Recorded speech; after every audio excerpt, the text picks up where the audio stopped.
حضرت جنید بغدادی رحمۃ اللہ تعالی علیہ کی خدمت میں کسی شخص نے تحفہ میں کوئی پرندہ بھیجا جس کو انہوں نے قبول فرما لیا اور ایک مدت تک اپنے پاس رکھ کر اس پرندے کو رہا کر دیا۔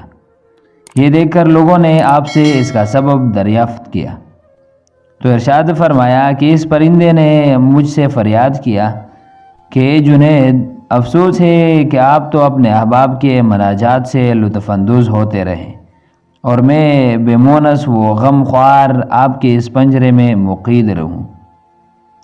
میں نے اس کی یہ درد بھری فریاد سن کر اس کو آزاد کر دیا، اور وہ پرندہ جاتے وقت یہ کہہ کر اڑ گیا کہ جب تک کوئی پرندہ ذکر الہی میں مصروف رہتا ہے وہ جال کے پندے سے آزاد رہتا ہے، اور جہاں ذکر الہی سے غفلت ہوئی کسی نہ کسی جال کے پندے میں پھنس جاتا ہے۔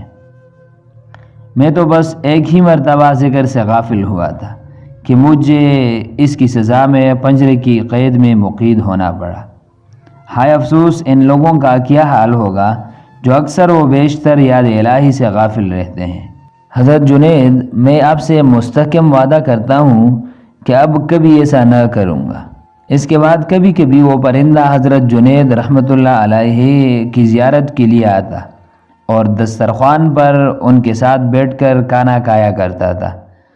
چنانچہ جب حضرت جنید رحمۃ اللہ تعالی علیہ کا انتقال ہوا تو وہ پرندہ بھی تڑپ کر زمین پر گرا اور اس کی روح پرواز کر گئی۔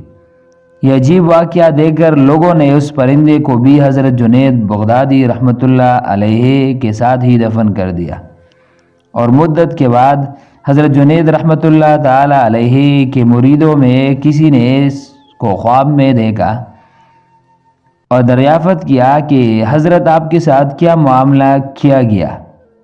تو حضرت جنید رحمۃ اللہ تعالی علیہ نے جواب دیا کہ اس پرندے پر رحم کرنے کی وجہ سے اللہ تعالیٰ نے مجھ پر بھی رحم فرما دیا۔ اللہ تعالیٰ ہمیں اپنے گناہوں پر توبہ کرنے کی توفیق عطا فرمائے، آمین۔